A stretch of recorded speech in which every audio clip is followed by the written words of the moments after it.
create a website, how to like take an idea, put it up on the web. And it's a very valuable, simple, powerful skill, because if you're working on a new project these days, it's really important to have a website. It doesn't have to be fancy, it doesn't require all kinds of fancy stuff, but it has some core basic requirements that are essential.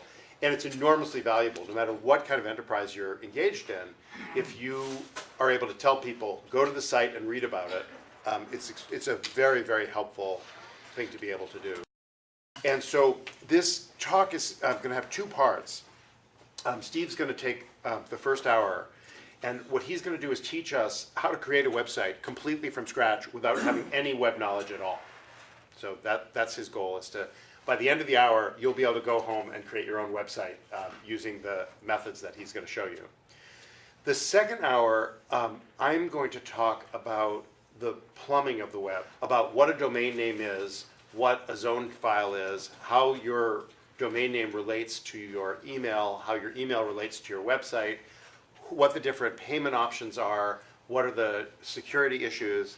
And so I'll give you a whirlwind introduction to these different pieces. There's a lot more to learn, but this will help people who already have a website or want to get into some of the more complicated decisions that have to do with the use of the web or helping customers with the web.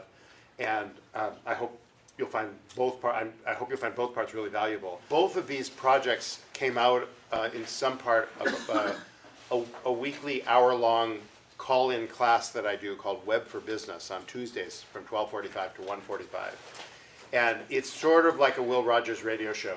We talk about different web subjects. We start at the beginning of the hour, we finish when we run out of time. But we've covered a whole bunch of different subjects having to do with the down-to-earth, what role does the web play in business? We've been astonished at what a rich subject it is. There's a whole bunch of different issues involved. I encourage people who would like to join us in this class. It's by telephone and by remote access. And so if people have questions about it, I'd be really happy to tell you about it and see if it might be a good fit for you. So, Steve, we look forward to this. Well, good evening, everybody. You know, this is just a treasure that I love doing. It's just something I goof off and play around with when I'm not busy at the clinic, or I have so much fun, especially putting this presentation together tonight. And through the whole presentation, I'm going to be using only GoDaddy to put this whole website together. And this is their logo. Now, I want to wonder, how many people have actually seen a GoDaddy commercial with Dan Patrick as the race star? Few. That's not too bad. I don't know how they ever managed to get her to do those commercials, but she's a fantastic race driver, I think, in my history book. Is she retired now? Yeah, she just retired. She's just retired, but she's fantastic, and I kind of looked up to her. Hoping that every time she was racing, I'd watch the race and just hoping and praying that she'd win the race. So it's kind of nice. So first thing I'm going to do is, if you can see everything, I'm going okay. Could I ask you a background question first, please? Sure. It used to be that to build a website, you get a software package, Microsoft, I forgot what it's called, Expression maybe, and Adobe had one, and you would use that package like you would use PowerPoint to build a presentation. Is that like all gone? Do people not do that? Those are actually still out there.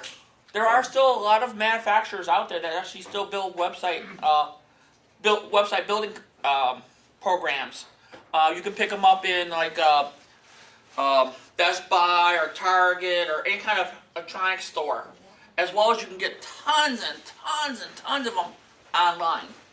I'll use website builders, and you just programs for whatever company you or computer you might have.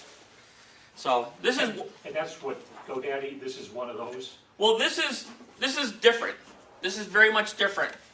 So those programs are usually when you purchase them from any like stores, you come home with a CD. You have to install them on your computer and work with them, and then upload them onto the internet. Where this one here, GoDaddy, is totally and completely online. Everything you're doing is totally online. You're not using software from your computer to build this website.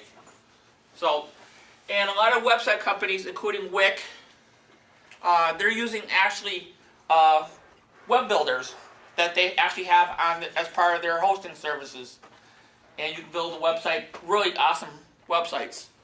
And actually, GoDaddy is now the largest website hosting company in the United States.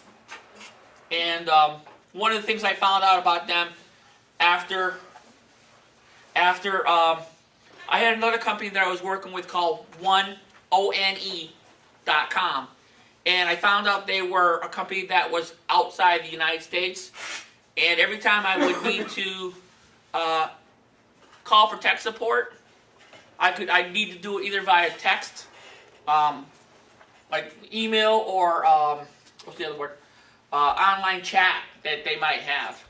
And it just drove me crazy because it took them so long to reply to what I was trying to get.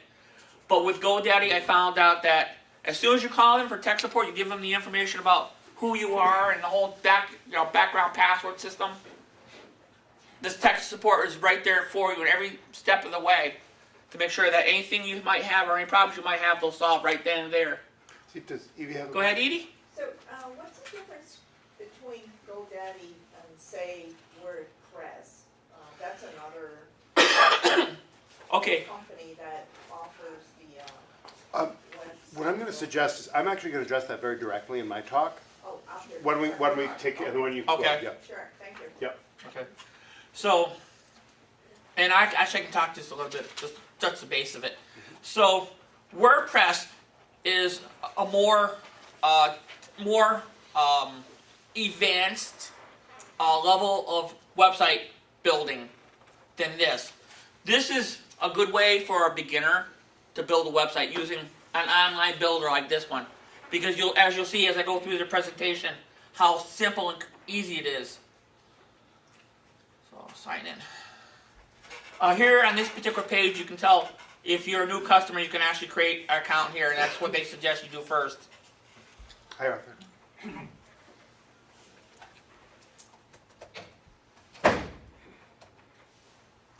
Arthur. Happy New Year. Steve, just as you're doing this, Arthur, could you just introduce yourself? We've all introduced you. And introduce your hat, that beautiful hat, if you could say a few words about it. It's working beautifully, it's keeping the sun off, as it's supposed to. Arthur Priver, second longest member of BNUG after Glenn. He has me by a year, I'm down to 31, so I'm a newbie. And I have a company that manages IT operations for small business. Welcome. So far, doing his job, I haven't seen a giraffe or a rhinoceros in the hallways yet. Well, so far, so good. It works. There you go. Steve, do you want to say a word about this two-step Yeah, I was verification? just going to say that. So one of the nice things is this is an option that you have with GoDaddy. It's two-step verification.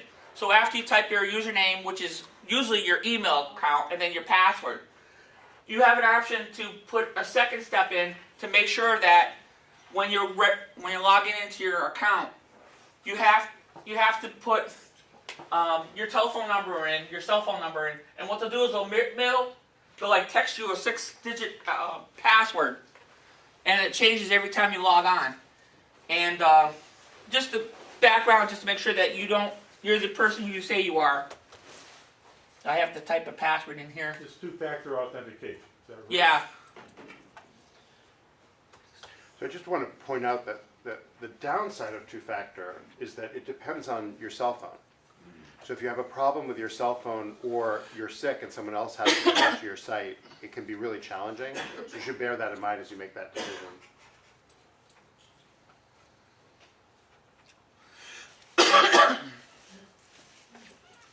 And I've seen some noise on the internet about security specialists saying two-factor authentication doesn't work. Well, it's It works better than one factor. That's true. That's all. Steve, where are you? I'm going into trying to get it where I can build another site here. Oh, cool. And Okay. did you have to pay extra for this, to use this web building capability? No, right now they're actually doing a trial period where you can actually do it for free. So it's really a great thing to do. But John, I think what you're asking is in the long run, do you have to pay? And the answer is Like, you know, you have to have, the hosting fee, you have to pay. right. It's in addition to the hosting. So if they make it a package, you pay them a monthly fee and it includes the web builder in your hosting fee. But it's more than it would be if you were just hosting. Okay, and the name of it is Web Builder? Yep. Okay. Why am I not coming up? Okay, web builder, here we go. Come on. Okay, so they say on your website, build a better website in under an hour. Takes your ideas to the next level. Start here for free. No credit card required. So that's great. That gets me going. So here, hey, it says you already have a website.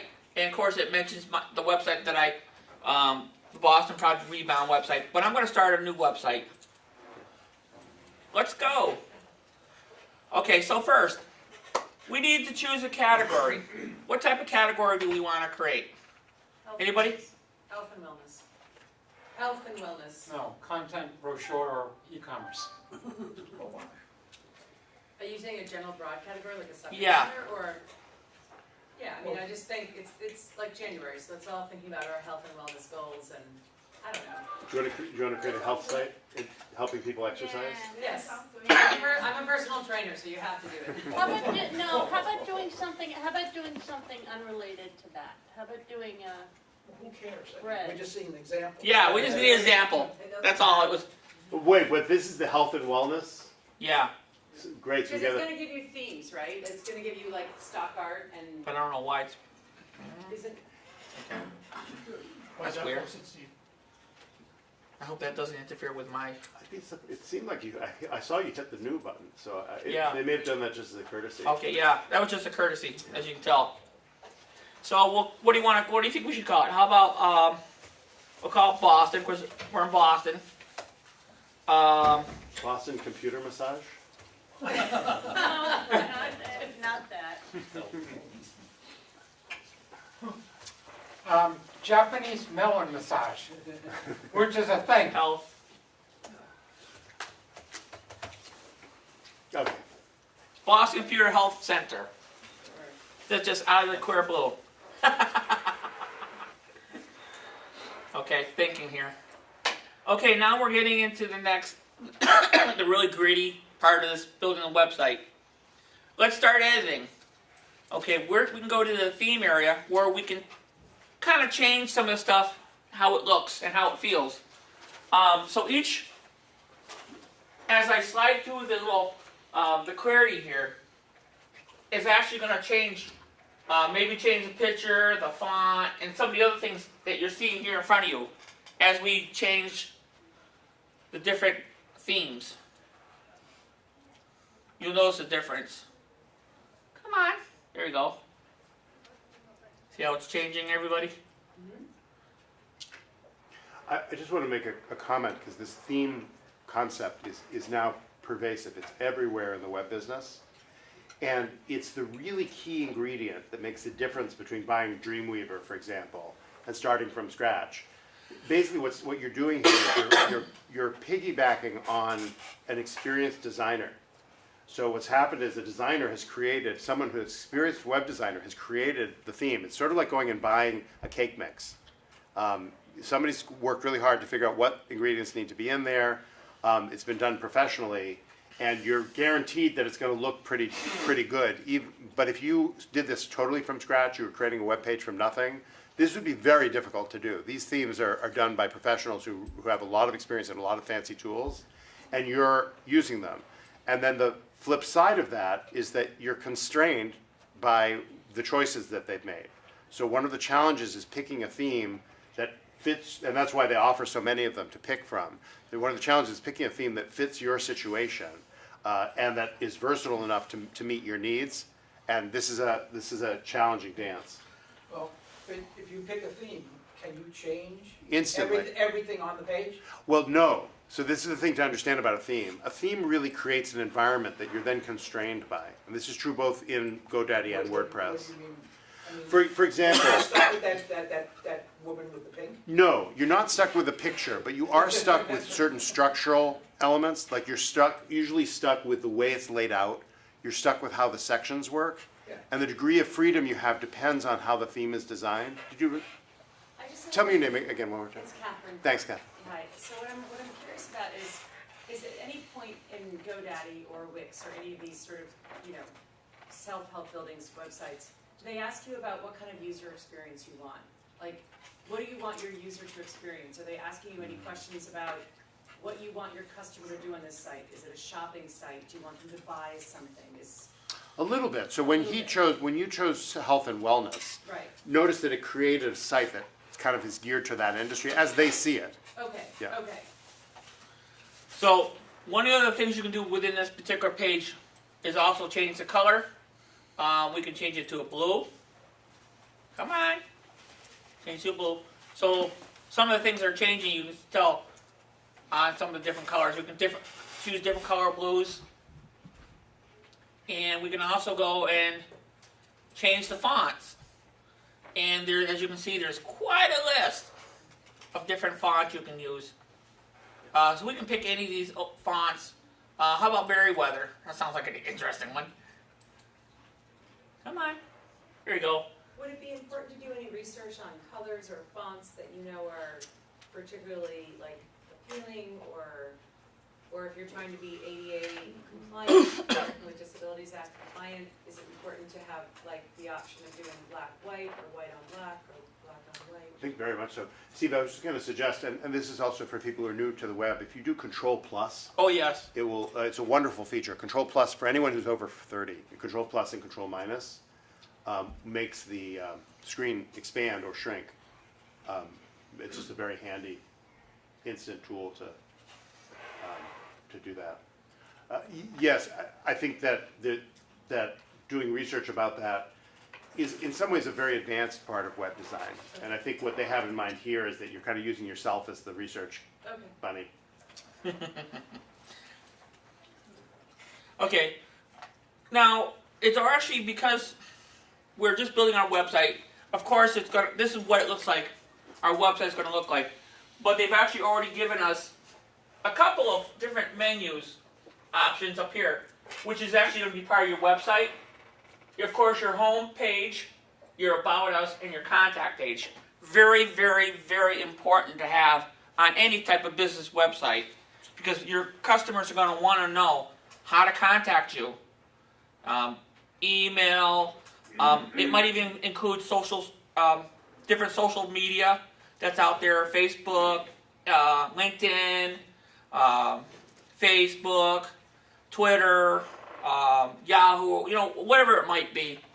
And also the About Us is also a very important piece of building a website. People are going to want to know about your company, how long you've been in business, what type of services you offer. Of course, that's important. So Steve, how this obviously is just text they've thrown in there. How are you going to put our So, so we can actually physically change these pictures, and by clicking on these pictures, this is actually further down in my program. I didn't mean to run. It's okay. By hitting the replace button, and we don't have any,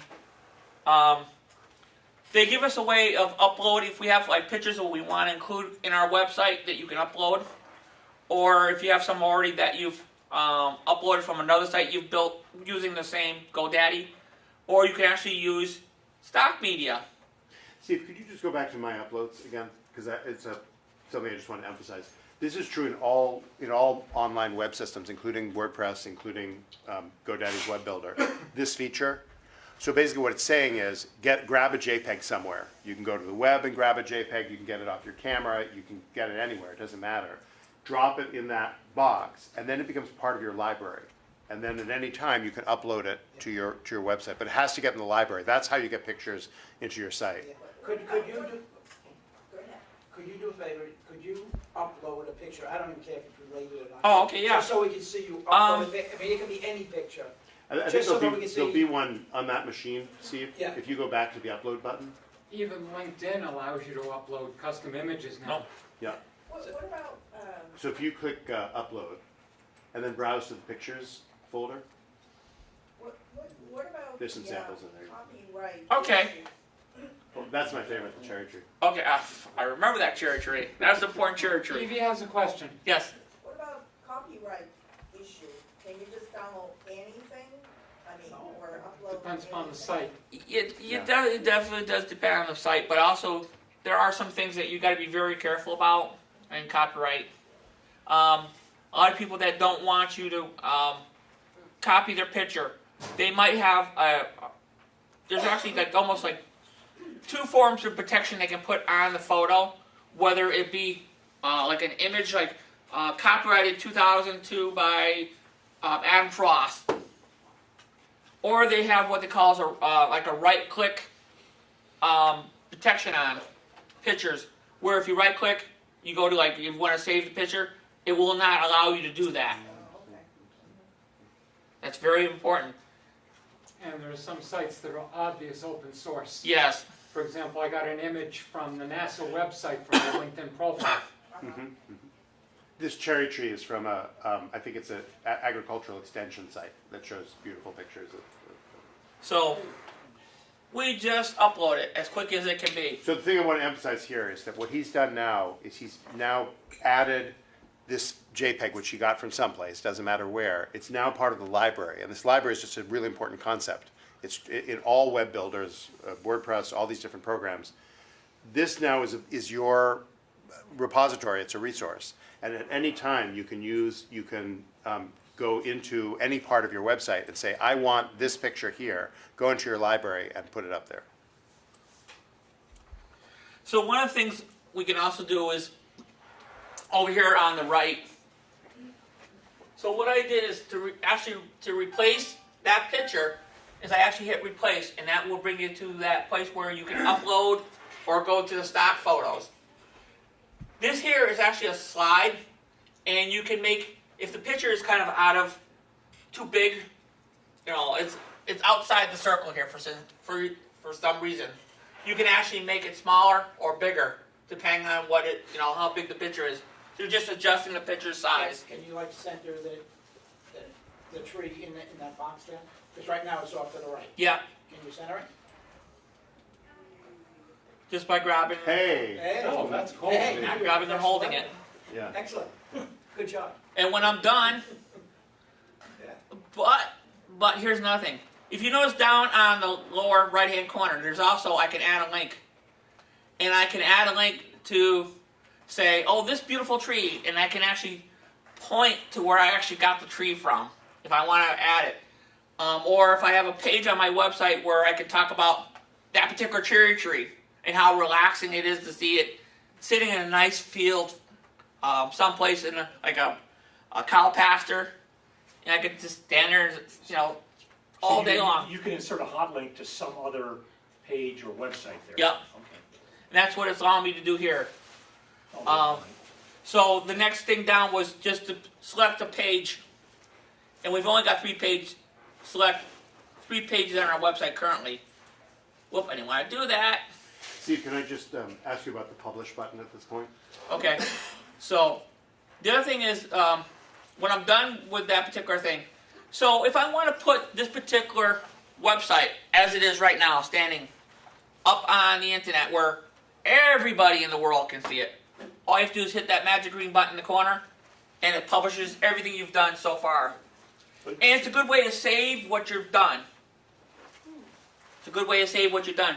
And you can always go back to the site itself and continue to edit the site. Can you, if you are getting web hosting service from GoDaddy, can you publish it to a site that doesn't say GoDaddy at the end? Okay, so, See how it's on the yeah, right side there? yeah. So this right now, this is like a site that's not really, it doesn't have a domain name attached to it. If I had a domain name that I've actually gone and registered, like Boston Health, Computer Health .net or .org, I can actually tell it that I've actually registered a domain name already and attached this website to that domain name, which is really nice. And it gets rid of the GoDaddy Yes. comment? 100%. Okay. So it would be Boston Computer Health Center.org.net.com. But if you don't own one, if you don't own a domain name, then you can do a search for one on GoDaddy, right? That would be, and I would, if you're gonna do any kind of website build, that would be the very, very, very first thing you'd want to do. Find out, do a Google search on any type of name you're thinking of. Say, okay, we selected Boston Computer Health Center.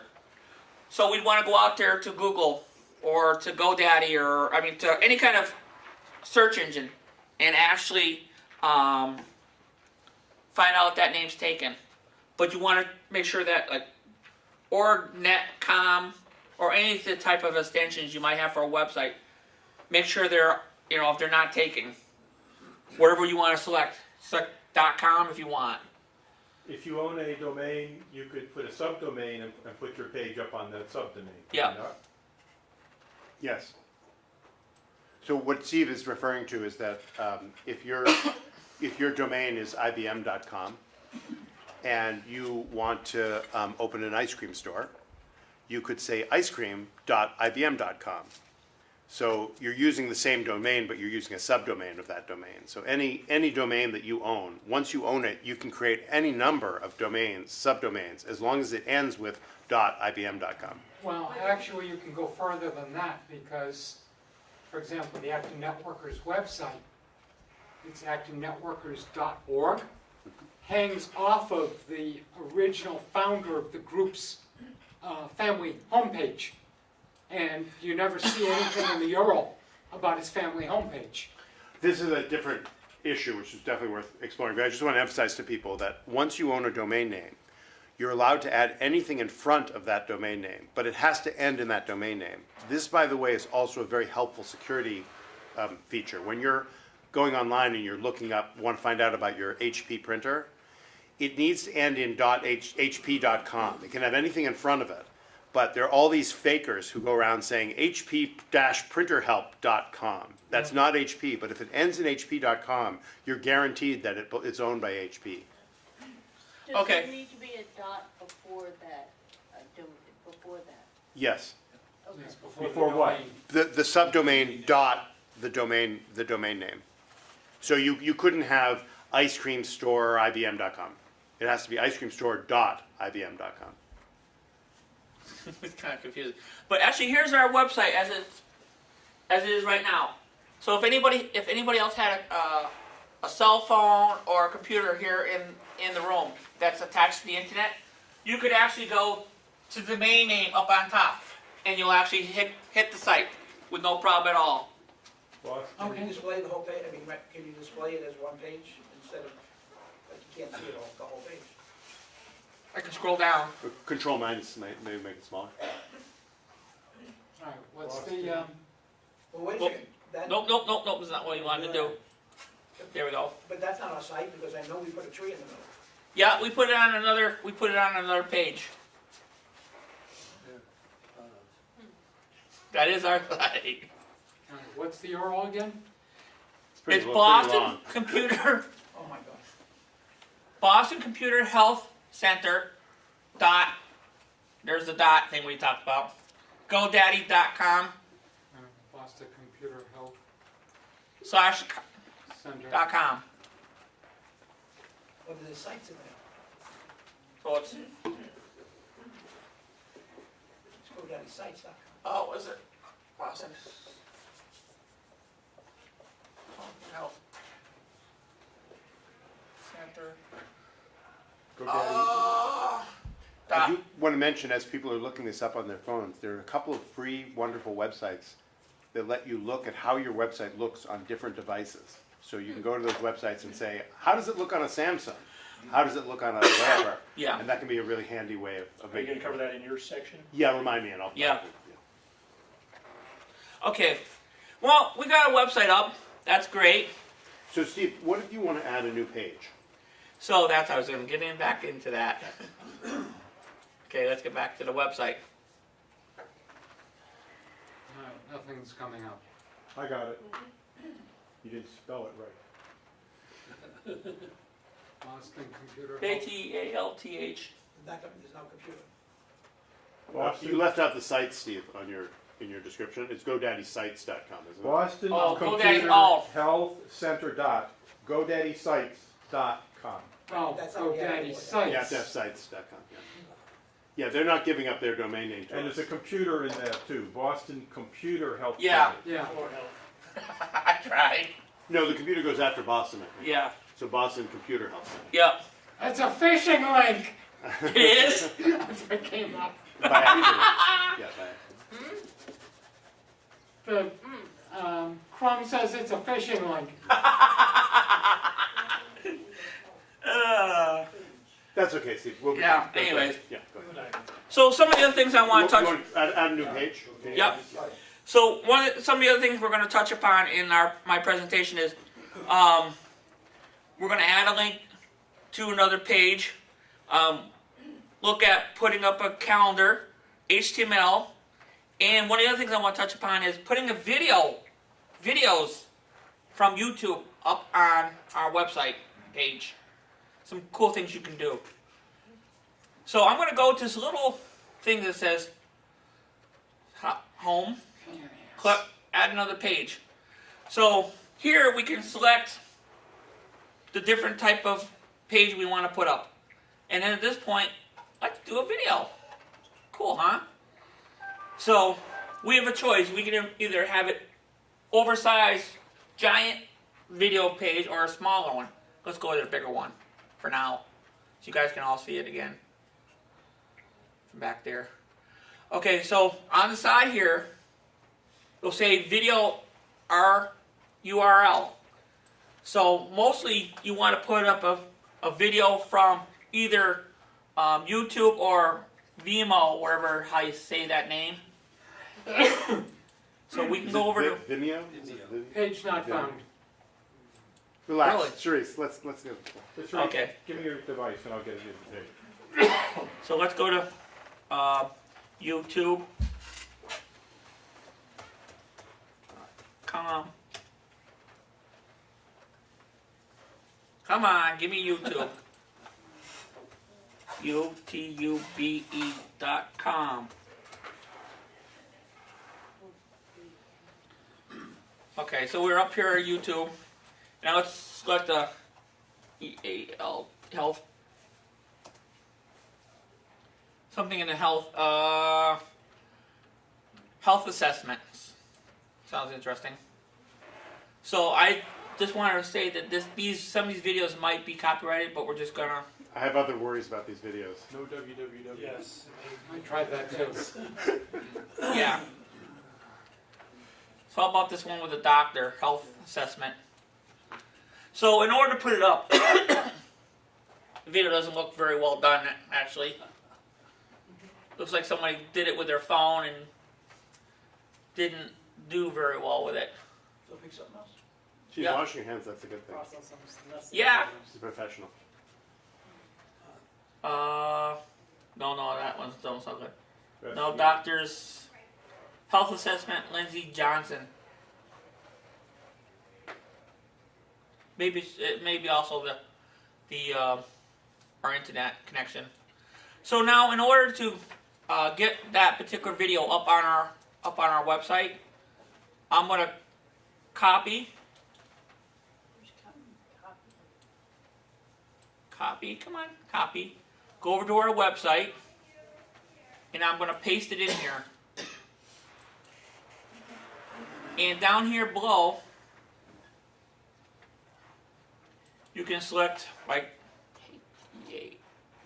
health, VIDE video, and then you can say something like how to check your No, check. Not typing out, Steve. We lost you somewhere. check your health. HELTH. There we go. How to check your health. So we're gonna go up and say done. And just within a second or so, we should have it up there. Health video. Where'd it go? It's right there. It's there. You did it. It's on the page. Yeah. I just want to make just a quick technical note. One of the beauties of this system is that this video is not actually physically being hosted on the site. You don't have to worry about the space. You don't have to worry about copyright or any of that stuff. This is a link to Google's YouTube site. Right, but it's still gonna take you away from the site though, so if you want to keep them on your site, you might not want, unless you've got your own YouTube channel. I mean, the idea that you're linking to another, I just don't understand the value of it. So I had a customer recently who is he works with medical instrumentation, and he had a site. There was a clinic in Russia that he needed to get. They had links to YouTube on their site. You'd click on it and watch the video, but then you'd be returned to their site. So they had some kind of technique where you'd watch the video, but it really was encased in their site. So here you're actually watching the video, right? Let's from see what your happens site. actually. There is a site, actually, you pay a certain amount of money, you can use all their video, so that's Oh, another. let's publish it Another first. option. Sorry, let's publish it first. And I've seen sites where they give you the option of going to YouTube to watch it versus watching it. Right. When you're It's dealing with, here, not, when- it doesn't go there, it just embedded in the page. Good When you're point. dealing We're not with- leaving, Catherine. We're not leaving. We're staying Okay, inside the page. Okay. And it actually kind of makes it seem like you're hosting this wonderful video, But when in if fact. you wanna go to YouTube, you can go there by clicking on the YouTube URL. Ah, great. Thank you. Oh, I'm sorry. G, you snuck in. Could you introduce yourself to everyone? Oh Just- yeah, my name is G. I've been coming here for a long time. Welcome. we have some new people tonight. If the video on YouTube is changed, does that mean that Well, like deleted, for example? deleted You're in trouble, or like- turned into The link is something not Well, gonna I think just as a general comment, you should be aware that a website is a garden. It's constantly being changed. There's constantly vermin coming at it. Like, you really have to, you can't just make a website and forget about it, because there are gonna be changes like that. Evie, do you have a question? Yeah, there's another suggestion, if you wanna make your own short video and then insert in there, that's another way Yeah. to do it. So Perhaps what we I've could- done is, normally when Mike and I put together video for touringthewingland.org, we'll shoot the video whether it's on our GoPro or whether it's on our cell phones. We sometimes use our cell phones, depending on whatever we can get our hands on. And we'll put them up, we'll upload them to YouTube first. And then we'll go to YouTube and GoDaddy at the same time. We'll move the link for that particular video and put it up on our website, and you'll be able to do that. Just a link to YouTube? Yeah. Okay. Just copy and paste. So there's several ways that you can set up a link to YouTube. Number one, you could have a link on your page. You click on it and you go to YouTube and you Yep. watch the video. Number two, you could set up a frame on your page, Which is what he just did. Yep. and that would, where the YouTube video would be presented. So when you click on go, it's showing the YouTube video in that frame. And they both rely upon the fact that the video is still in YouTube. No. If the video is changed in YouTube or its address is changed, then you're SOL. But if you took the video, there's no reason why you can't also upload it to GoDaddy and YouTube is out of the picture totally, right? You need a technique for downloading it from YouTube. No, I'm saying, you take it with your GoPro, Yeah. or whatever, you have it. Yes, you can do that. Oh, I see. Then you can put it in Steve both was saying places. you gotta bring it, you gotta Yeah. put it on YouTube. I say, I don't wanna put it on YouTube, can I put it, take Oh, that yeah, as the right video, away. on Yeah. my video, Yeah. or can I put it right in here and use it Yes. right from here without, It's without complex, YouTube? it's not trivial to do that, that's why I use YouTube. Ah. Because different browsers do presenting of videos in different ways. YouTube takes care of that. That's You go to good. YouTube, you view Really it, good point. up it comes. But if you want to put it on your website and you put a link to it, you got to set up a frame for it, and you got to have a way of running that video. And depending upon the browser you're using, the way you run that video is different. That's really good. Mark? So what if you have your own channel, can you, the fact that you can set up a frame Can you input your own channel? Are you talking about your own channel on YouTube? Yeah. Okay, a channel on YouTube is a way of seeing all your videos. If you want to take one of those videos and put them up on your website, that's irrelevant relative to the channel. If someone goes to YouTube and looks up your channel, then they'll see all of your videos. But if you want to take one of your videos and put it on your website, you take the URL of that video and put it on your website. So what you do is you put it into your YouTube channel and just link to that for people. On my touringnew.org website, I actually have a link. I created actually a link from my website to the YouTube channel that I have, with all the videos that we have up that we've actually shot. Do you want to show us that, Steve? Sure.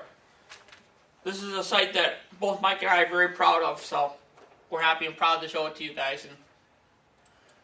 And let's see, where can we go here to show it to you? You can even do the Cape Cod one, Steve. Oh yeah.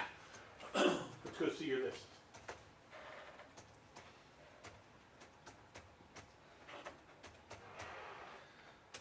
You have on your paper, I've actually put a link, our website address on there for you. So in order to get to our video page, go to Media Center, and we have, as you can tell, we have live webcams up there. Video page. We have actually been, recently Mike and I, back in October of last year, we went to Scusset Beach and spent a couple days up there. And down below, we have all the videos that we've did while we're at the, let's see, which one do you think I should show, Mike? Visitor Center was pretty funny. Try the one with the canal. Bottom one. What do you want me to show the funny one? I'll show the funny one. I want to show the funny one. Now this is shot with my with my cell phone, but I actually have a video of me going up into the boat. They have a big boat up there. I actually got on a microphone. This is just a boat that was inside the museum. So, and I'm sorry I don't have any audio, but I wish we did. But it's pretty cool. Go down again. Why is it so jerky? Because it might be one of two things. It might be. Try the bottom one that he suggested. Right there, Steve. Be easier to follow. I think it might be The bandwidth? This is a wireless connection, Yeah, so we don't have a very fast connection I'm here. sure there's a bunch of other people in the same. Yeah. yeah. So this is actually. I'm trying to get on it so you can see it. There's no volume. We don't have a sound hooked up here. So this is me walking around the campground, Scusset Beach State Reservations, I think, Mike? State Reservations, and showing off some of the campers, and we actually took a walk out towards the Cape Cod Canal. Mm-hmm. So it's pretty cool. And believe it or not, I'll tell you a little key offhand. Friday morning when Mike and I woke up, the winds were so strong. It actually, when Mike and I stepped out of the tent, it literally blew the tent right over with us inside of it. 60 mile an hour wind. 60-mile-an-hour winds It was when that morning. That was our last day on the Cape. So, I invite you guys when we're finished or when you're at home to visit either the touringnew.org website or the bostonprojectrebound.org websites and so see some of the work I've done. Could you tell us a little bit about the business side of this site, Steve? How much it costs to pay to GoDaddy? What kind of how that works? So, the business side of this website is right now. I believe it's like $100 and something odd when it's all said and done for a yearly hosting package, and we really didn't. We kept it as basic as possible. This is actually on a personal account that they have at GoDaddy, and the Boston Project Rebound is actually a business account. The lowest business account they have. Let me see if I can show you what they .com.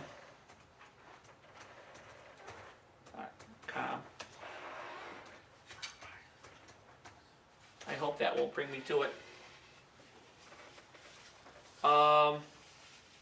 Hosting plans here is right here. So these are some of the hosting they have, and it's kind of cool that they have a 99 cents a month. Some of the different things they offer, but this is not actually. This is GoDaddy. Okay, it doesn't look like GoDaddy. No, it doesn't, does it? No, I'm not sure that. It doesn't say GoDaddy. No, it's Yeah, it's by another company. something or other. But it lets you compare the prices. Yeah. Let's actually go to GoDaddy directly. Hosting. Learn more. Okay, so here's a little bit better idea. Oh, it's about the same amount. Except that No, web hosting that's- doesn't include the web builder, does That's it? $8 a month, Um, $8.99 and $20 and $30. Right, but they cross But this the out. the web hosting doesn't Lower. cover the web builder. That's a different fee, isn't it? So, let's see. Economy. This is for personal. Try Googling GoDaddy web builder prices, because I think that's where we want to be, because these prices are for just plain web hosting, which is a different package.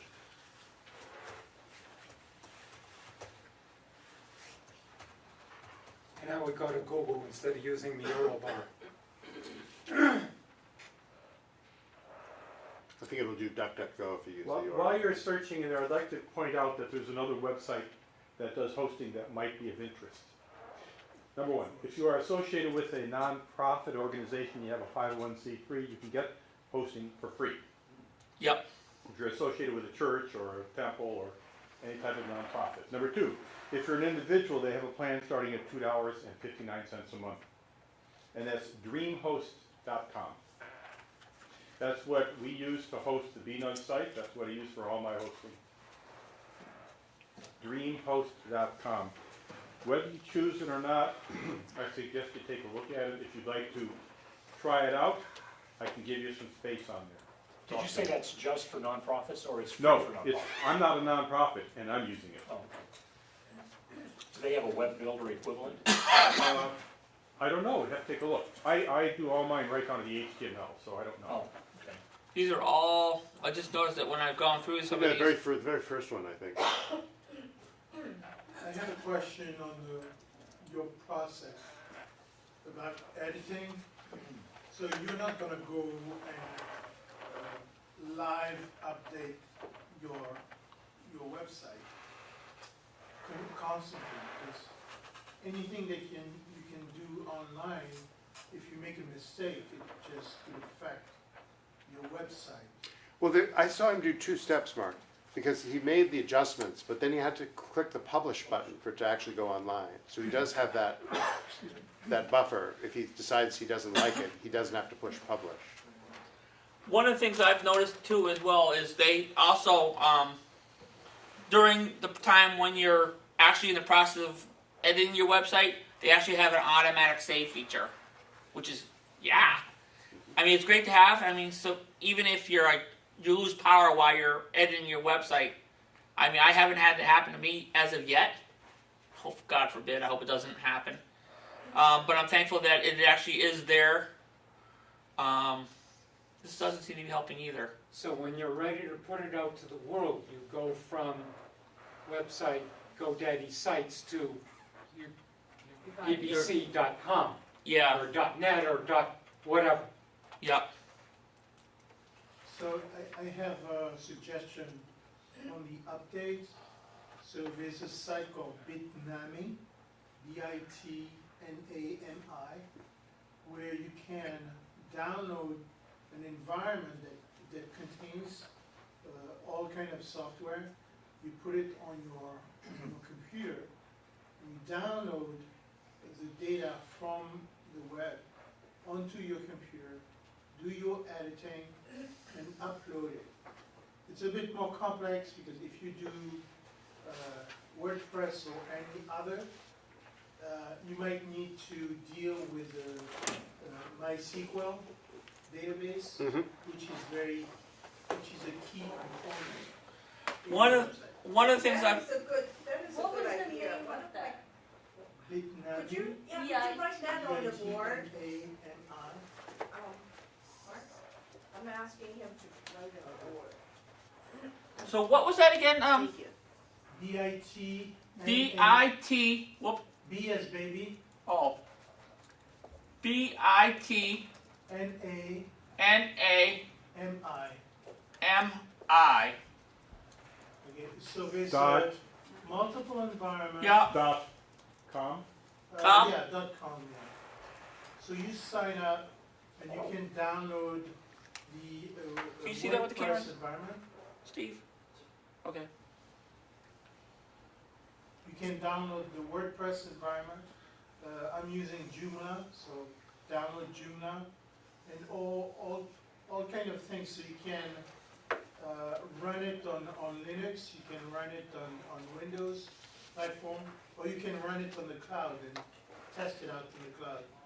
So That is a great idea, because my question, I was going to ask is that there's so many company, offer this type of a capability, create your own website.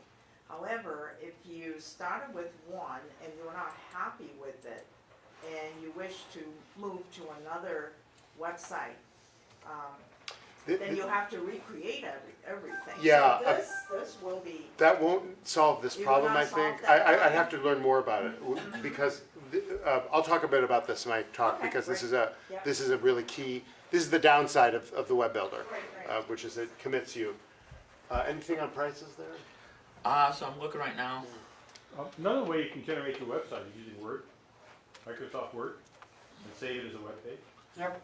Product support, And resources. that way, when you do that, it's stored on your machine. When you copy it up to this website, if you change your host, just copy it to the new place. Or you install web development software to your machine. So one of the things I wanted to point out too is when you start building your website, I highly, strongly recommend that when you build a website, you always check, and we've gone through this already once, but I want to be sure, this is like a highlight that you really need to know. Please, by all means, do a WHOIS database search. This will give you an idea if that particular website name is already taken. Of course, if I type touring New England. You got typos, Steve. G-O-U-R.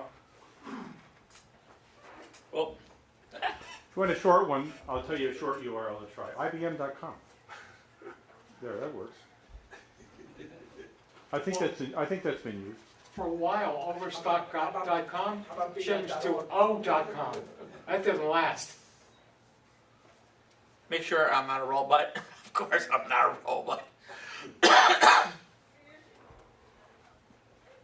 And Steve mentioned vermin.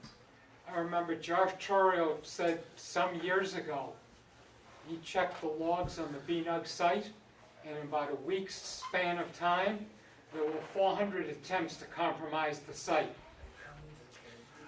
So we did a WHOIS search, and this is all the data and information that's coming up for just IBM.com. It's kind of a long list here. But the key punchline here is that IBM's taken. Right? Yes. And how about BNUG.org?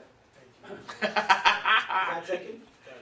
We know that's taken. Yeah, but I'd like to see. But you know something that's funny? You know something I've noticed lately is that if you go to... Type BNUG.org. You just do that one? Or even just BNUG. BNUG.org. BNUG.org. Because I want to make a point.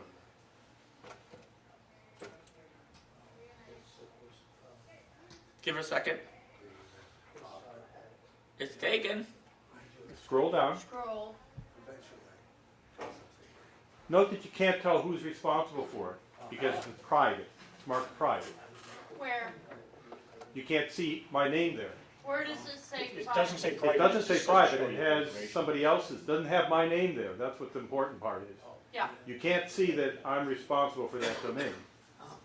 So it's actually... Because that's something, I'm going to jump in just a second. Okay. That's something called privacy. You can have privacy. If you go to GoDaddy, it's an extra $10 a year.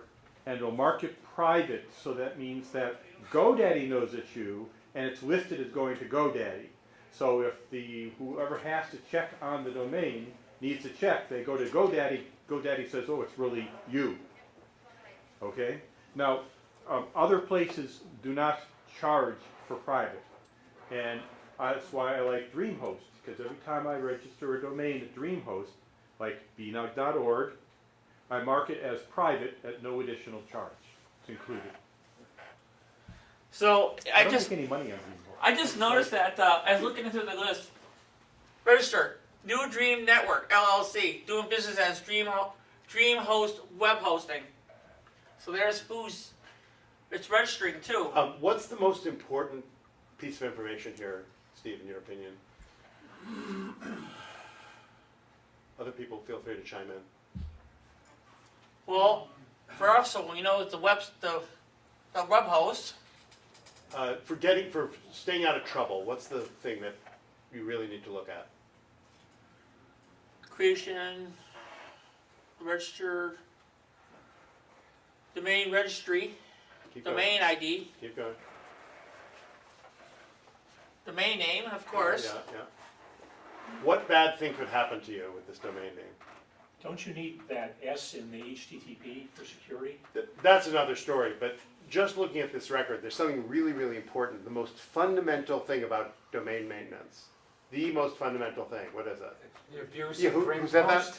The admin name and, Expiration date. Thank you, Stan. What is it? It's the expiration date. Look at where it says expiry date. Next to it. These people are Brits, so they say expiry. The expiry date. So the expiry date is at March 28th, 2019. So on March 28th, 2019, if you do not renew this domain name, it goes back into the pool and becomes available to anyone Sure. who wants to grab it. Right here. So I just want to emphasize this, that even with auto renew, which most companies have, do not depend on this. If your credit card has expired, your domain will expire, the auto renew will fail, and your domain name will go back into the pool. And there's some devious people out there who will Oh, yeah. try to grab it and then hold it for ransom. So it's really important that you keep on this expiration date. It's the most critical thing in maintaining a domain name. Okay, so if we go back quickly, if we go back to actually doing our website that we've Yep. been building for the last hour, one of the things you can do is upload files. Say we wanted to load, I have on my project, the Boston Project Rebound, I have resources that I've actually, like a booklet. It's called Coming Home Directory, and it's a guide that helps people who are coming out of corrections where they can, it has a list of everybody, every service company you can think of in there. So I actually uploaded a copy of that up to my website so that they can download it in PDF file. So that they can do that.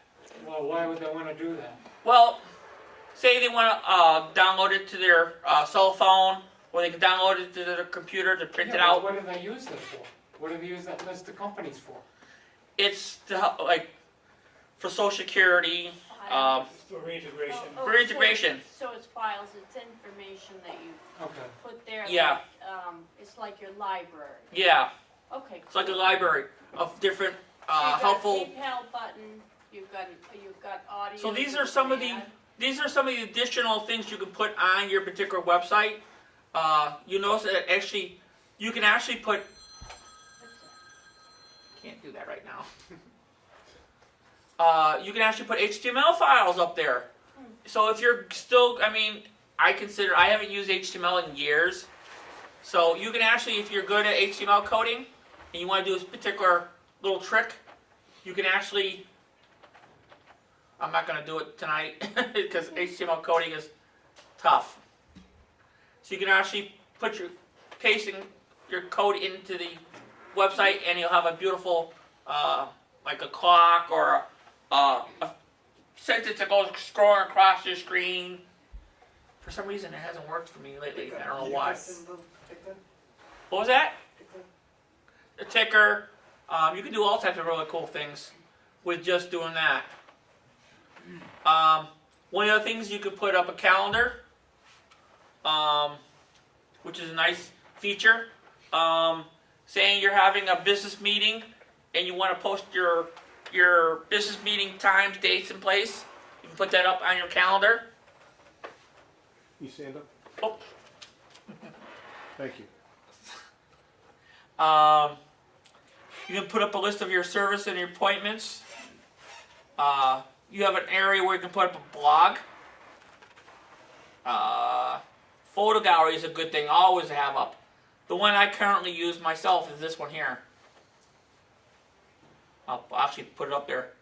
So you can set it so that you can, each of the pictures down here below will actually scroll across. So these are the pictures it's going to post up here. And it's going to actually all the way by itself is autoplay. Automatic. Automatic play. It'll just slide across each of the pictures, which is kind of cool. You can turn that off, as you can see. You can take the thumbnail pictures that you see below. You can turn those off. See, I just turned them off. You can upload a lot of pictures on this. But the first thing you have to do is, if you want to take these pictures down and start putting your own photos up, you want to remove all your photos, just like I'm doing right now. And you can start, click here. Come on. There it goes. So how about we start with that great, beautiful cherry tree that Adam loves. I'm sorry, are you gonna talk about the business side, because I have to leave a little early? Yeah, we're gonna be moving in a few minutes. Okay. So we'll put that beautiful cherry tree is up there now. All right, there it is up there, as everybody can grandly see. Whoop! I just went out of there. Where'd it go? Find it. Oh, I think I went in on the HTML page. Did you start yours at 5 after? Yeah, 5 after. Okay. I lost my picture. I'm sorry, I lost it. Oh, there it is. So now, if we want to edit that again, no, we don't want to edit that. We want to edit the cherry tree. Come on. Oh, there it goes. So now let's find some other pictures we can put up on our great and fantastic new photo album. So all it is if you want to select pictures, you can of course upload them. You can, if you have already uploaded pictures from another site or your own site, you can use the My Site. You can use the stock media pictures. I can upload all these just by clicking on them. I mean, you can have hundreds of these pictures up like this. And I hope I'm not boring anybody. I'm trying to do the best I can. This is the first time I've done a presentation here. You kind of made your point of getting Maybe pictures. that's You're not, fine. you've Okay. got plenty that you, to select. Okay, so what's it gonna look like? the other good thing about this is that you can actually hit this little arrow here on the side, and it'll move through the pictures that you've put up there. Karen, were you asking what it looks like when it's back on the site? Got it. Do you So want to try publishing it? Yep. Let's take a look. I got a quick question. On the website you just create, and there, on the main, below the main frame, you got 3 circles, right? One of the circles has trees on that. Yep. That's it. Now, can you make these 3 images link to another page? Yes.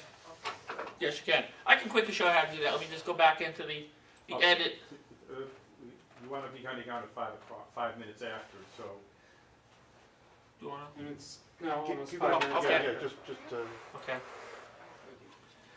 you're doing great. I'm just going to click on Adam's great cherry tree here, if I can get to it here. So this one here doesn't allow me to, this particular place doesn't allow me to do that. But I think what we were curious about, if you could publish it, so we can see the site with the photo gallery, so we see how that photo gallery Okay. works. So I'm curious about. So when you're putting images up on your site, in the underlying HTML, a given image can be made into what's called an anchor. What that means is that when you click on it, it can be directed to go to another site or send an email or do something of that sort.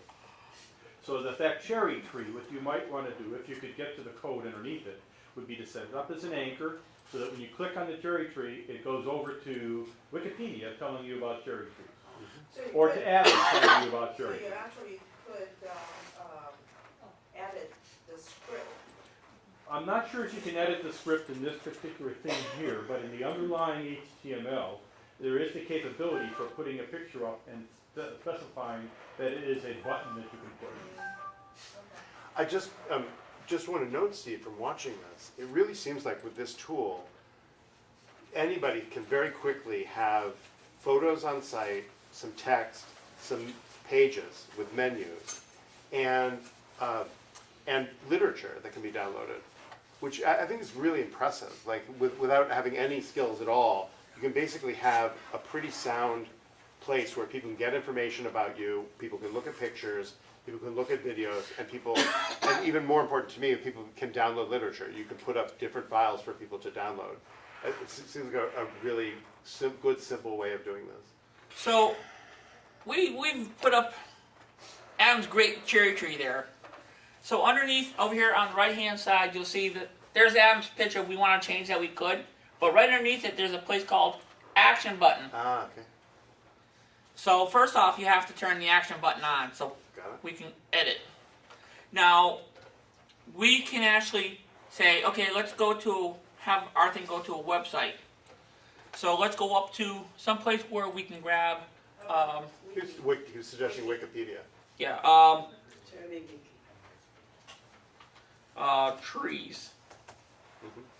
trees.com. Well, I don't know if that actually is a website or not, but I bet it is.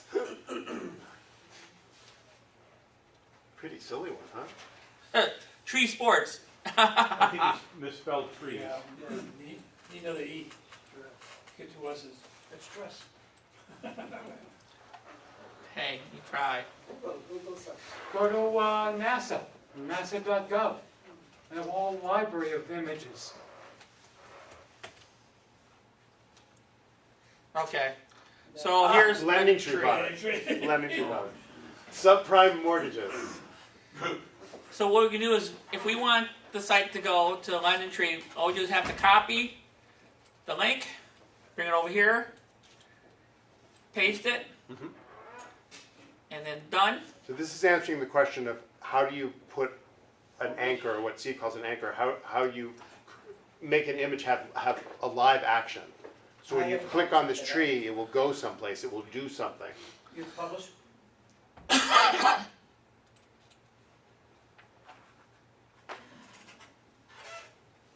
View site. There's where our site is. About us. Our beautiful, some of our videos here. And there, underneath About Us, is what we just did, where we actually created a link. If you hit the link, brings us to Lending Tree. Good job. But you didn't click on the tree itself. I think Steve That's- was implying, That's right. I think in this this one won't allow that. I'm not sure it has that feature. Yeah. Steve, thank you. You're welcome.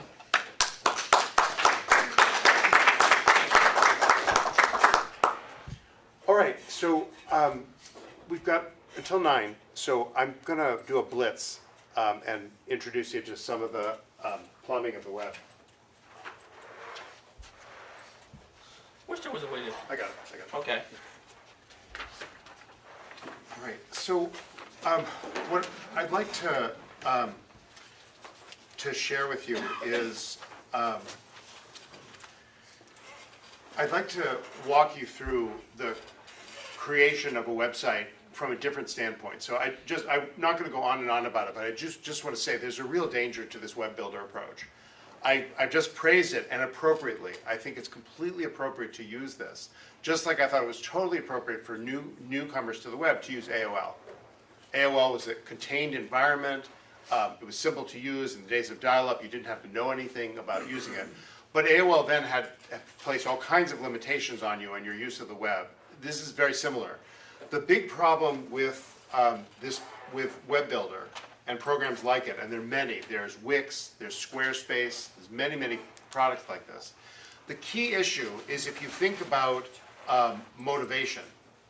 The motivation of the company that makes it is, I'm sorry, welcome. What's your name? John. John, welcome. The real problem is that their goal, their fundamental intention is to have you stay with them and pay them. That's what they want to do. They're not interested in you leaving. And that means their whole system is set up so that it's very difficult to leave. And the problem that that creates is that you may really want to leave for very good reasons. You may want to expand your website in a way that they won't permit. They may raise their rates in a way that offends you. There's all kinds of issues like that. And it's extraordinarily difficult to take that work that you put into the website and bring it someplace else. So I'll show you an example of that in just a moment. This is RAdmin. This is a wonderful remote admin program, which I strongly recommend. So you're accessing a computer remotely now? Correct. This is a computer in my office. And you notice the speed? If you compare it to LogMeIn, there isn't any comparison. It's instantaneous. You're at the other computer. Notice also that it's a full screen. You really are essentially at the other computer. I use this all the time. It's $50, a one-time fee, and you have to set up your router to accommodate it. Totally worth it. And they're happy to talk about it at another BNUG. I'm very enthusiastic about it. So what I want to show you, also you'll notice, for people who know me well, you'll notice that I will always put in plugs for my favorite programs as part of this discussion. So you'll see here that I'm using KeePass, which is a free open source password management software. I strongly recommend this program for a whole bunch of reasons. And so you're going to see it in action here. So I made a BNUG, so one of the beauties of KeePass, you can have multiple databases. So I made a password database just for this presentation.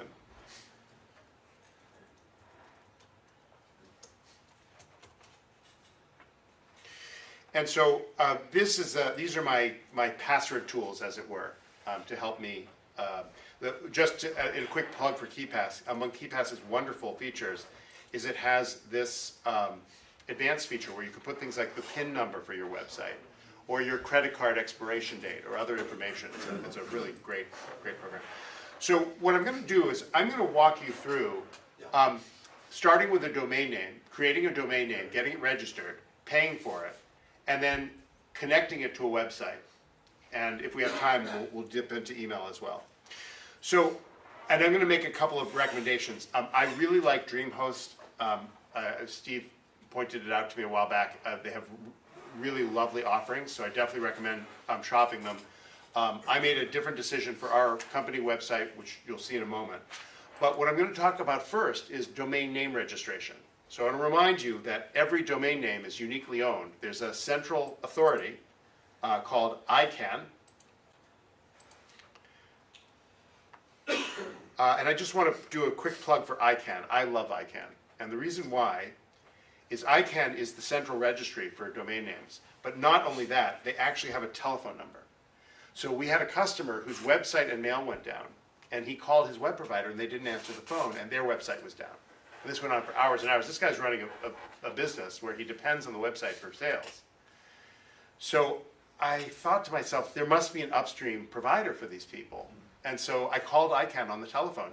Someone picked up the phone immediately and said, hello, this is ICANN. I said, such and such.com isn't working. It's owned by such and such a registrar. And I happened to look up that registrar and they were penalized for Trump stuff a few years back. I mean, what's going on here? And she said, oh, I'm terribly sorry. They're having a major power outage there.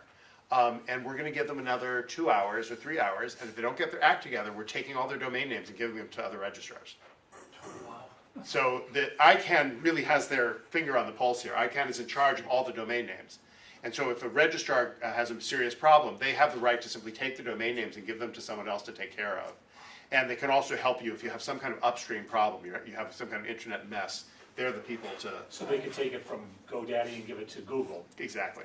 And then you deal with Google from Exactly, yeah. But ICANN is the source. Yes, Teresa? What about, I think it's IANA, Internet Assigned Names Authority? Yeah, there's a whole bunch of stuff going on, but what I want to emphasize is there's a central authority for domain names, and that domain names are unique. It is absolutely forbidden. You will not get IBM.com ever. IBM owns it, and there's probably a person whose only job it is to renew that domain name. They're not going to lose it. So when you create your own domain name, you get to pick a registrar. There are hundreds of them. GoDaddy is one of them.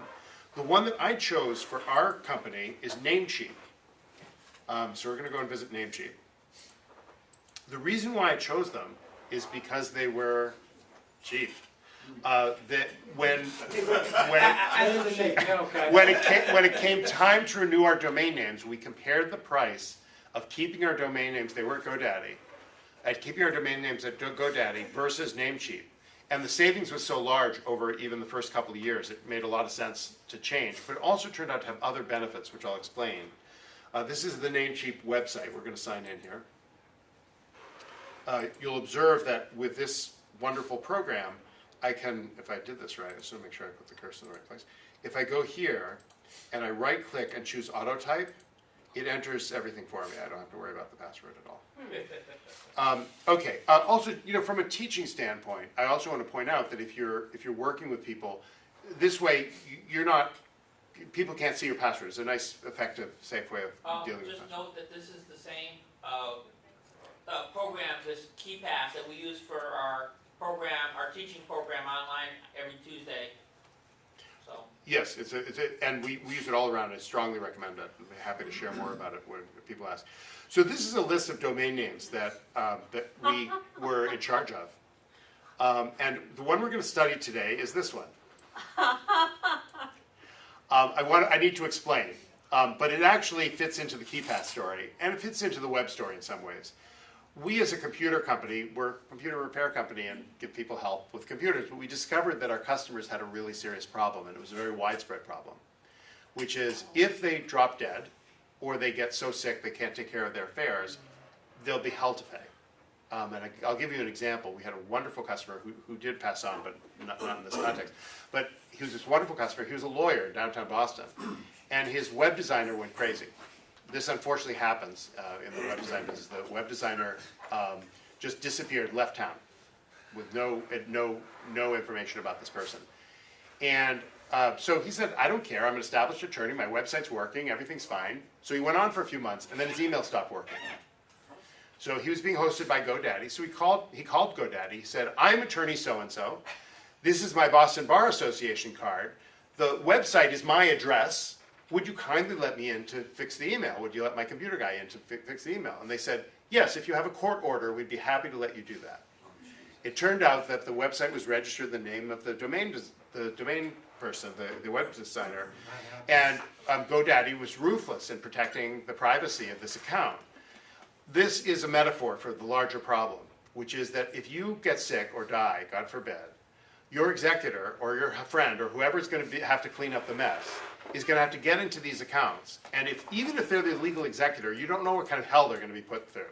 Going and being fingerprinted at Bank of America is not fun, or whatever it is they're going to do to whatever hoops they're going to make them jump through. The solution to this problem, in our opinion, is having a Rolodex like KeyPass, a safe, password safe, where all this information is stored, and you give it to your executor on a regular basis so they have a copy of it. So we've started offering this as a program. We've actually been offering it to our customers we'll help them structure put in the passwords and make sure that their executor knows how to do things. And so we call this program Drop Dead Safely. And I was a little concerned about the name until I found out that in Sweden, there's a whole set of programs like this, and they call it Swedish death cleaning. Are you selling like pillows and mattresses here? I think we should. So that's if the Swedish massages don't work. Yes, exactly, or if they work too well. So what I want to show you here is this name has registered. The thing I want you to get in your mind is the different steps here. And that's one of the reasons why we went with Namecheap, is as an educational tool. I want to emphasize that Namecheap is performing one and only one function. They are the registrar of my domain name, dropdeadsafely.com. They're not hosting a website, they're not doing my email, they're not doing any of that stuff. The function that they're performing is they're holding that name for me for as long as I paid for it, and that's until November 13th, 2020. I paid them through that date. Until then, they are legally obliged through their contract with ICANN to protect that name for me. If anyone tries to use it, they will not allow anyone else to use it, and ICANN won't either. So that's my domain name. Now, what does that mean to have a domain name? It means something really important. I'm going to show it to you. What it's all about, what having a domain name is all about, is this, advanced DNS. It's this table that having a domain name really, what it means to own a domain name. This table that we're going to fill out is a table that tells someone what to do when they go to dropdeadsafely.com. Now, right now, if you try to go to dropdeadsafely.com, Go anywhere. let's try it.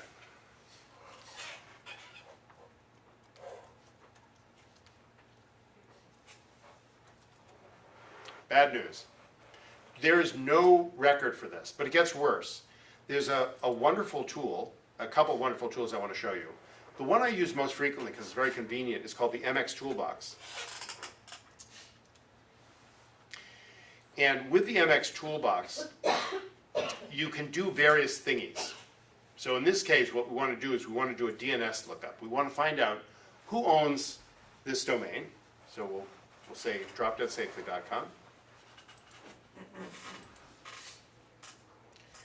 And what it's basically telling us is that Namecheap is the registrar for this name. So they're telling us that.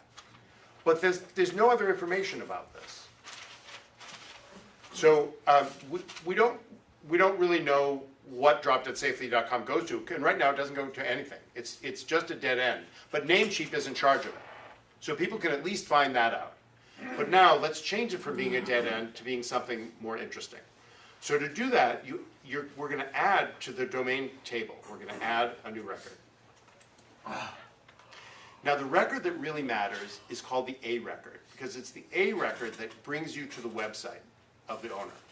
So I'm going to choose for my A record, the tradition here is you put the @ sign here, because that's basically saying drop dead safely. That's what the @ sign is. It's like a ditto mark. It's basically saying for the host, drop dead safely.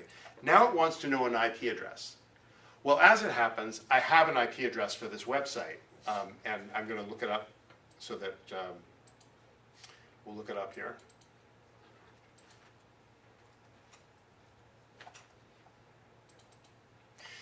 So in the website, we've got, hold on a sec. I'll explain the Julia Child reference. Bear with me. She was a customer. She dropped that safely. Bear with me. And preserved for all time. I'm missing something here. That's okay. I'm going to, in order to get this number, I'm going to go someplace else. So it's asking me. You talked A record. You mentioned the other types of records there. There are many types of Can you records. tell us what the different ones are? In Zone I can give an overview before we talk about the A record. Why not? So, and you can see what the different options are by clicking on Add New Record. So the ones that really matter are the A record, which points you to a website. The CNAME record, which lets you have an alias to the website, so you can have multiple names, which we'll talk about. And the other record that's most important is the MX record, which What's the isn't second on one this list. listed there? The A plus dynamic DNS. Yeah, I want to steer clear of that for now, because it's just more advanced than I think we want to go. So, but the A record, the MX record, which tells you about mail, and the CNAME record are the ones that we're going to talk about. So we need an IP address, and this is where I want you to get clearly in your mind the different roles. These roles get mixed together in people's minds. They say, oh, GoDaddy hosts my website, but GoDaddy's also my registrar, and they're also providing my email. I want to emphasize that these can be 3 completely separate functions performed by 3 completely different companies. They don't have to be connected. GoDaddy wants you to connect them because they want all your business, but you don't have to do it that way. And in this case, we haven't. This registrar is providing my name, but they're not providing hosting services. I did not sign up for that with that. For that, I signed up with a different service, and I'm going to show you that. So for that service, I signed up with SiteGround.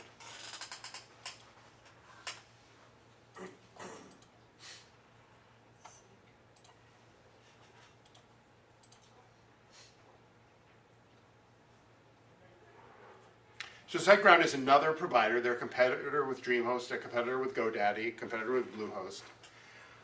And I sign up and I pay them a monthly fee, and this is what they provide for me. They're providing me with an IP address for the account, and this IP address is the website address. So when you say they're providing you that, they're hosting it for you? Correct. Okay. They're hosting the actual physical website with all my pictures and files and links and all that fun stuff. It's all on SiteGround. So I'm going to tell Namecheap SiteGround's email address, but I have to get rid of this extra junk.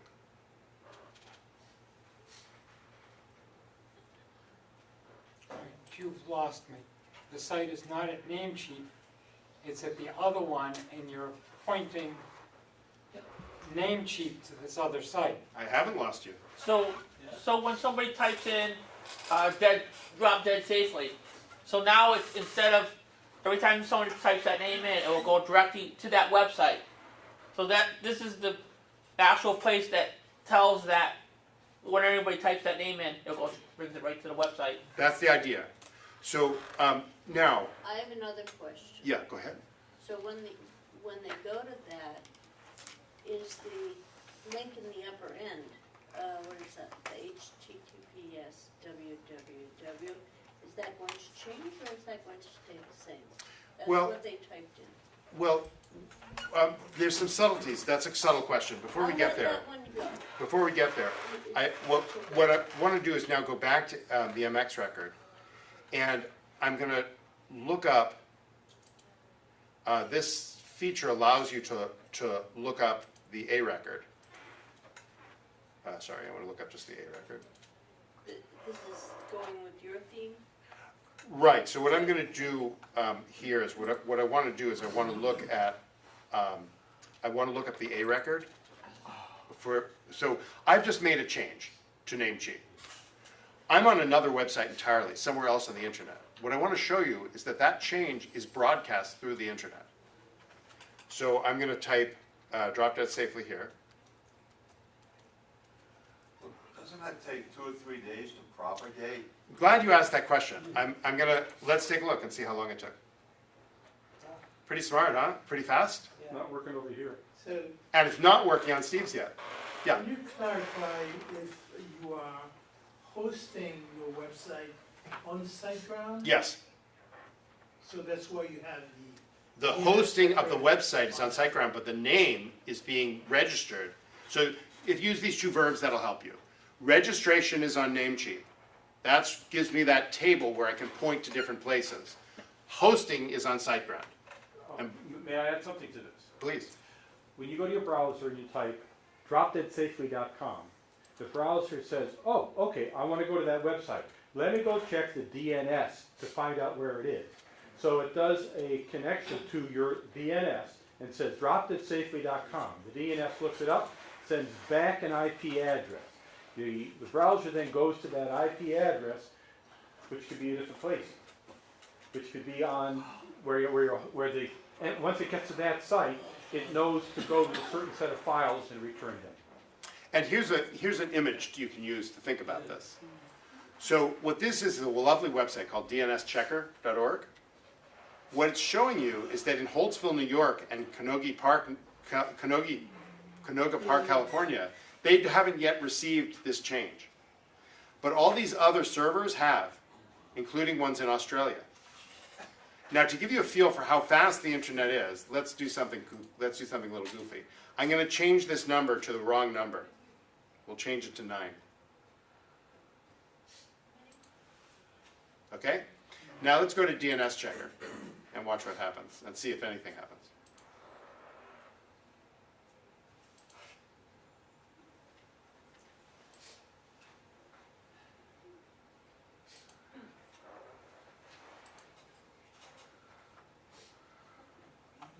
Look at these guys. Takes a little while. Yeah.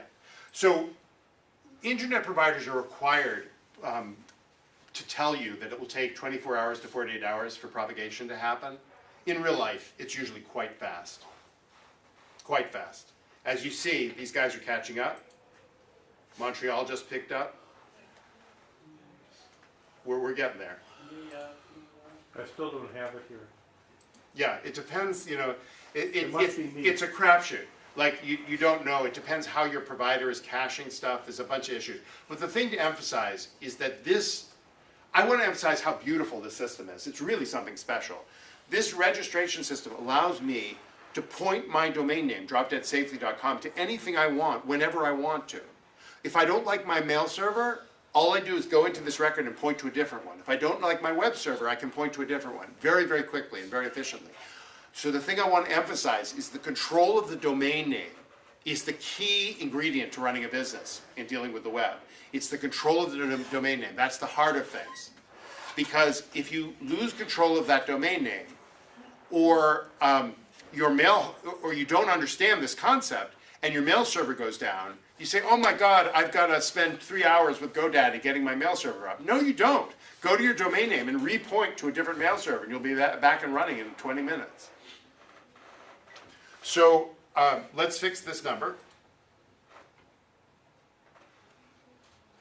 Okay. Now, if we now try to go to the web and try dropdeadsafely.com, let's try it. Dripdeadsafely.com. That's a different kind of problem.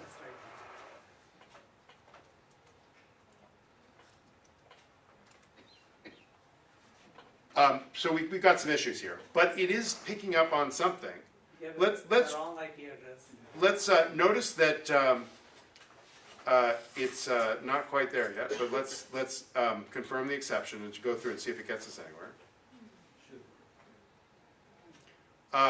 It brought me to someplace creepy. That's because it's 59, it hasn't propagated yet. I bet this is .59. I bet you it is too. That's amazing.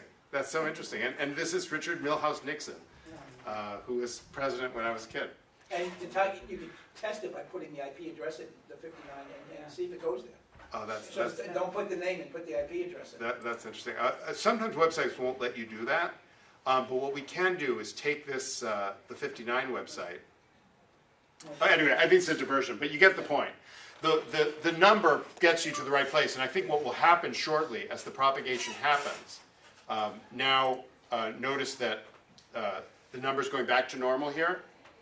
My guess is that similarly, Drop Dead Safely will go back to normal too, but maybe not quite yet. There's also, the other issue you should be aware of when you're struggling with websites is the caching problem. So this browser now knows about this website. It's all exciting about seeing Richard Nixon with the way his hair is going back and stuff. So what you want to do in a situation like this is go to a private window, and it will start from scratch, and you'll be less likely to be confused by this. So let's see if we can get anywhere here. At one point, we need to be out by 9, so we have to end at 1:45. Oh, we have to end by 1:45? Yeah, because we have to be out by 9. Ah, okay. They complained to me last time. They complained last time, One okay. vacation, they're not in session now. Yeah, but the custodian's not. That's what I'm saying, so there's a different schedule. So notice that the certificate is a little different this time. I have a feeling this might let us through. Let's see if it does. It's letting us through to SiteGround, so we're heading in the right direction. Yeah. The fact that you changed the IP address, Yeah. does it directly affect your security certificate? Oh, yes. So, it's actually, I haven't even set up the security certificate. So I'm going to, because we're on a tight schedule, I'm going to jump ahead a little bit. So we've got our IP address set up. That's a good step in the right direction. Now let's go over to SiteGround and see what's going on over there. The way most web providers handle things is through a system called cPanel. So we're going to go to cPanel. cPanel is an open source program that's used by most web providers. So here we are in cPanel. This tells us all about the program that we're using, the plan we've got. Notice there's our IP address, the 154. So where I want to focus us is the website as it's set up. The website is controlled in File Manager. So in order for this to work, you have to do what's called an add-on domain. So Drop Dead Safely is basically one wonderful thing about this for people who want to go to this advanced level is by paying SiteGround for their Grow Big Feet plan, which I think is like $10 a month or something, you can have unlimited websites. And as long as you have the domain name, you can point that domain name. So, for example, I can have a dropdeadsafely.com website and a computercareandlearning.com website, all hosted under the same plan in SiteGround. So let me show you. Under add-on domains, right now we have an add-on domain called dropdeadsafely, and it's going to a directory called dropdeadsafely.com. So we're going to go into the file manager and see what that looks like. Are you using WordPress for this particular? No, so we're going to keep this a very simple situation. We're not using WordPress. What I'm going to do is I'm going to show you the file structure here. This is the file structure of my website. If you look at this tree on the left, this is all provided by SiteGround, and there's a folder called public HTML. And the beauty of this is I can have multiple websites. So I have one called dropdeadsafely.com. I also have one called computercareandlearning.com. We're going to look at the dropdeadsafely.com. So dropdeadsafely has a file called index.htm. And that means that if we're able to get through to the thing, we're going to be able to see the website. But as someone pointed out about this security issue, nowadays all websites are expected to have an HTTPS at the beginning. One of the reasons why we moved from GoDaddy is GoDaddy is engaged in an extremely unethical practice. They are charging every single one of their customers $70 a year to have a security certificate for each of their websites. I am furious about this because there is an international consortium led by Mozilla that is providing free certificates to anyone who wants them. And any web provider like GoDaddy, like DreamHost, like SiteGround has the right to hook up with this company and provide free certificates to all their customers. GoDaddy has elected, why, not to engage in this. You see what I mean? It's basically what GoDaddy could do is all they have to do is sign up with Let's Encrypt, and all their customers will get free, unlimited free certificates. GoDaddy won't tell you that. Instead, GoDaddy tells you need to pay us $70 a year for the certificate. I've talked to them about this. And that's the $10 for private domain. Plus the $10 for private domain, which is free at other places. Yeah. But SiteGround has a feature where you actually can pay for a certificate if you choose to. No, it's better yet. Or you can choose The free one. free. Yeah, I mean, why you would pay for it when the free one is perfectly adequate, I have no idea. But I'm going to show you the free one. It's called Let's Encrypt. So you see, these are the ones that I've already made secure. They keep a list of all my sites. So there's my Drop Dead Safely one. And it says, do you want to encrypt? Yes, I do. So I say, let's encrypt. And within about 5 minutes, it's going to appear on this list, and it will be an encrypted website at no charge forever. So this was we looked at the money, and we're a small business. Forever. So we looked at the money. We said we could stay with GoDaddy and pay $700 over the next 10 years to encrypt, to have security for one of our websites. This just made no sense at all. But this is. They created the certificate and put it on your server? It's all automatic. They created your certificate and put it on your server? Correct. So it automatically engages with your website. They take care of all of that. They put it on a site hosted by GoDaddy? No. So Let's Encrypt is only available if you're a SiteGround customer, or you're a customer of another provider that has made the deal with Let's Encrypt. The thing I'm criticizing GoDaddy for is they have a moral obligation to tell their customers there is a consortium that's providing this for free. Would you like to have the free one, or would you like to pay us $70 a year? They have a moral obligation to do that. It's outrageous to have this free service, which is perfectly adequate, and then to tell customers, you need to pay us for this. I just think it's irresponsible. Now, when you encrypt a site, does that pretty much prevent hackers from getting in, compromising it, taking it That's over? not really what the security does. What it does is it encrypts the communication between the user and the site. Okay. And that's why it's so important. And that's why Google will now drop your site lower if you don't have this certificate. It's now really required. I was kind of on the fence about it until last year. But now Google has made it really clear that if you don't have this, your site will be dropped lower. You have to have the security certificate. And this is going to put you in an interesting spot. So I just want to point out, to have an echo of Steve's talk about Web Builder, we have a lovely customer. I'll show you her website.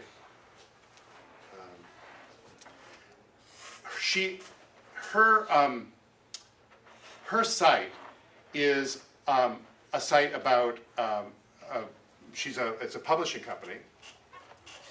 I think we went through this one.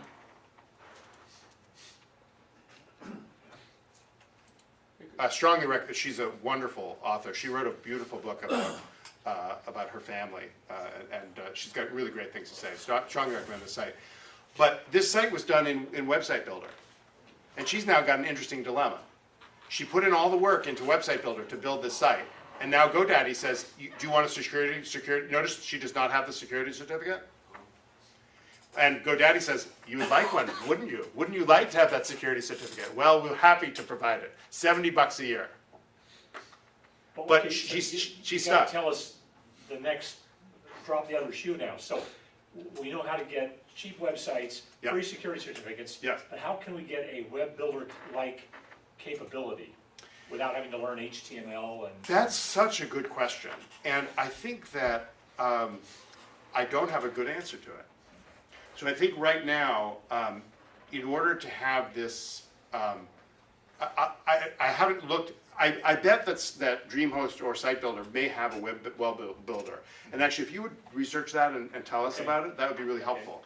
I think what makes sense is to shop for a web provider that both provides some web builder services, but also is providing good ethical prices that make some sense.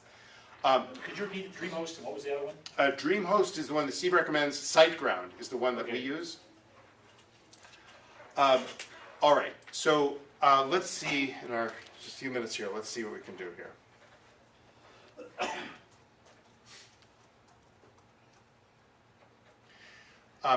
I don't know if the security's in place yet. We can take a look and see. It takes a little while for the security certificate to get processed. It's there. So that is encrypted. And so I think it should work, but let's go to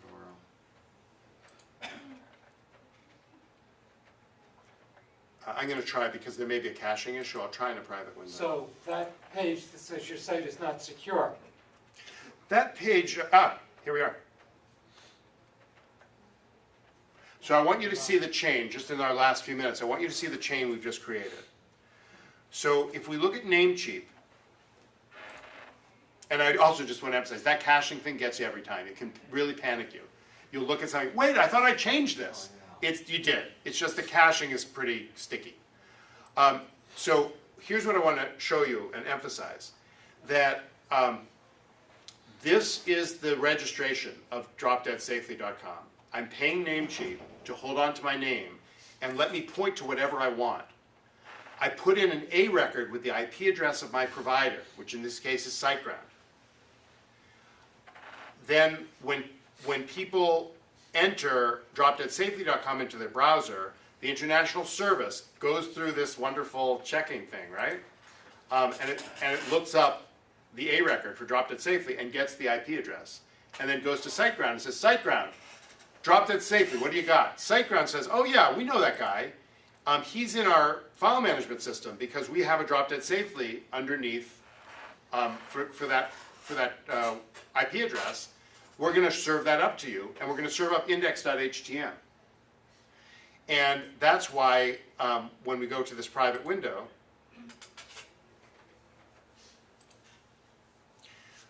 it brings us right to the website, and it's that HTML page. The thing I want to tell you is I think the web builder thing is cool. I think it's really neat that we can do it. I also think it's pretty wonderful that I can go into my cPanel here. Go into the cPanel. I can go into cPanel. You see this index.htm? I can edit this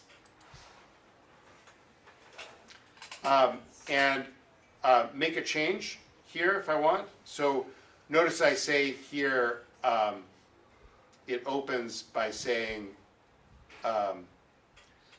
please call us at this number or email such and such. Just to have fun, we'll say, please call us today before you drop dead. Thank you. Please call us today. And then save it. And then I'm going to go to this private browsing that we're doing. And I made this change. Well, wait, you just edited HTML. Yes, isn't that scary? So here's the thing I want to emphasize.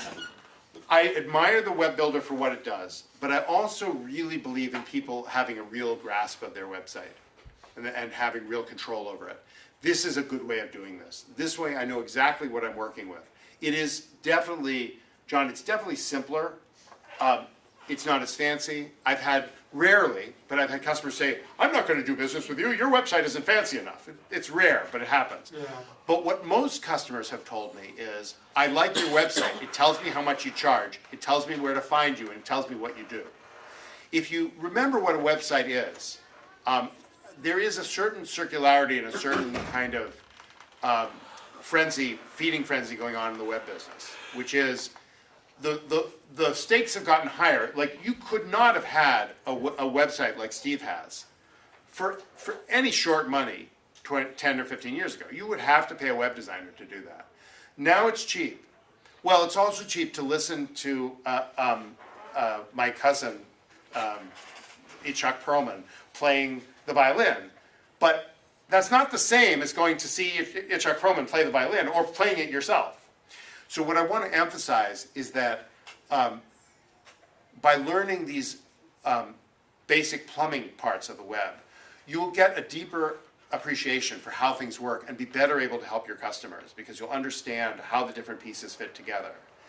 And that doesn't mean you should never use Web Builder, but be aware of the pitfalls of it. If you use a program like Web Builder, you're tied into someone else's system, and you also don't understand exactly how it works. And when it stops working, if it stops working, you're not in nearly as good a position of helping yourself.